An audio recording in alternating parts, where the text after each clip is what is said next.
dear friend, this is the one of the best exercise forever I have been taught in spoken English, and this is the only one of the biggest hurdle for the every speaker of English. That is called the tense. और दूसरा नाम मैं tense का एक tension भी देता हूँ, because आदमी हमेशा टेंशन में रहता है कि हम टेंस कैसे बोलेंगे, टेंस कैसे बोलेंगे. और जिस तरह से इंग्लिश में इसका नाम टेंस है, हिंदी में भी इसका नाम बहुत अच्छा है, जिसको हम काल कहते हैं.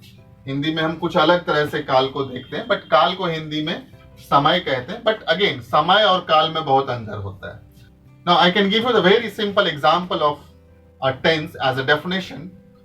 Whatever time take to do any action is called tense. काम को करने में जो समय लगता है उसे क्या कहते हैं? टेंस कहते हैं. क्रिया क्रिया या कर्म कर्म करने में जो समय लगता है, काम को करने में जो समय लगता है उसे क्या कहते हैं? टेंस कहते हैं, काल कहते हैं. टेंस कितने प्रकार के होते हैं? 3 प्रकार के. तो there are 3 kinds of tense: present tense, past tense, future tense. Present tense को हिंदी में वर्तमान काल कहते हैं, फ्यूचर टेंस को भविष्य काल कहते हैं, और पास्ट टेंस को भूतकाल कहते हैं. मींस एक अगर हम उसको अच्छी तरह से हिंदी में समझने की कोशिश करें तो जो समय अभी चल रहा है उसको वर्तमान काल कहते हैं, और जो समय चल रहा था, जो बीत गया है, उसको भूतकाल कहते हैं, और जो आने वाला है उसको भविष्य काल कहते हैं. Now it's a very simple to understand what is the present tense. In this part we study about work finished in present time, that is called the present tense. Hindi में इसको कह सकते हैं, इस भाग में हम लोग पढ़ते हैं कि काम वर्तमान काल में समाप्त होता है, उसे प्रेजेंट टेंस कहते हैं. Again what is the present tense? Whatever work we are doing in present time, that is called the present tense. और जो काम हम वर्तमान समय में करते हैं उसे हम प्रेजेंट टेंस कहते हैं. एक एग्जांपल के लिए, एक आइडेंटिफिकेशन के लिए एक याद रहना चाहिए, प्रेजेंट टेंस में मोस्ट ऑफ ऑल 99% हो लगा होता है. इसका आइडेंटिफिकेशन है ह, हैं, हूं, हे, हो, और इसके अलग अलग प्रकार हैं. तो अब प्रेजेंट टेंस कितने तरह का होता है? प्रेजेंट टेंस 4 तरह का होता है. एक present simple tense, that is called the सामान्य वर्तमान काल, और present indefinite tense, that is called the सामान्य वर्तमान काल. मींस मैं जाता हूं, सीधा simple. Second is called the present continuous tense और प्रेजेंट इम्परफेक्ट टेंस. इसे हम अपूर्ण वर्तमान काल कहते हैं. कुछ काम हुआ है और कुछ हो रहा है. फॉर एग्जाम्पल, मैं जा रहा हूं, मैं खा रहा हूं, that is called the present continuous tense.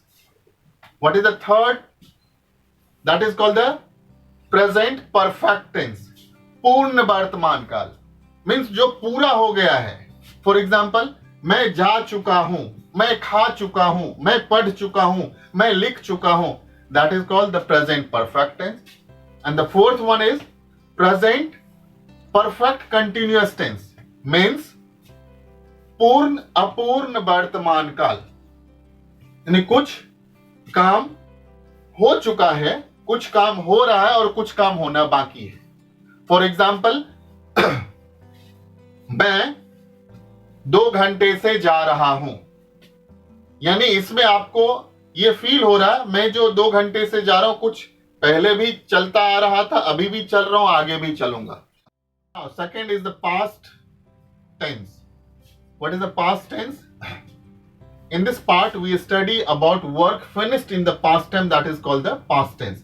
इस भाग में हम लोग पढ़ते हैं कि काम भूतकाल में समाप्त हुआ और हो गया, उसे हम पास्ट टेंस कहते हैं. So there are 4 kinds of the past tense. जिस तरह से हम प्रेजेंट टेंस का 4 पार्ट पढ़े हैं, उसी तरह से पास्ट टेंस का भी 4 पार्ट्स होता है. पास्ट सिंपल और past indefinite, that is called सामान्य भूतकाल. Second is called past continuous और पास्ट इम्परफेक्ट, अपूर्ण भूतकाल. Third is called past perfect, that is called पूर्ण भूतकाल.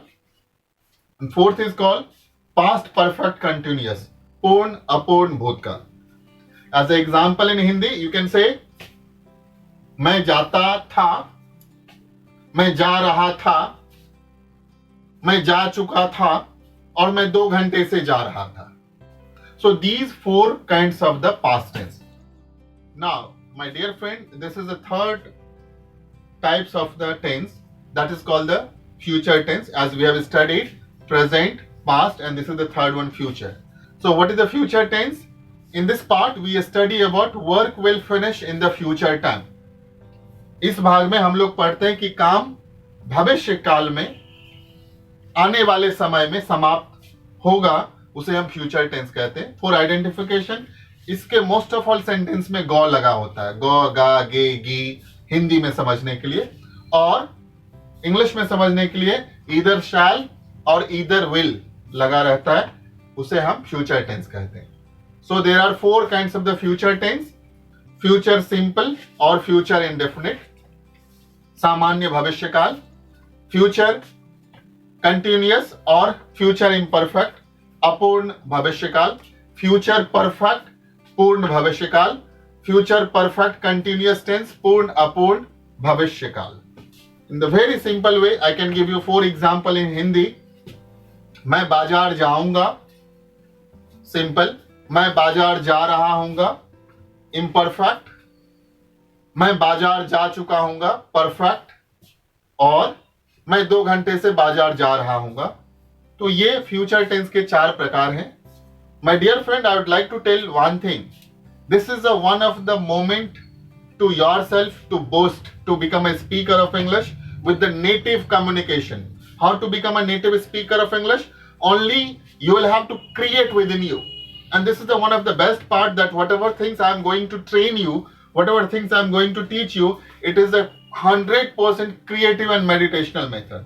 So the next 7th chapter is the very important, where we are going to start the final moment of the creative and practical and meditational method to become a native speaker of English. So I wish you all the best to become a native speaker of English. Thank you very much.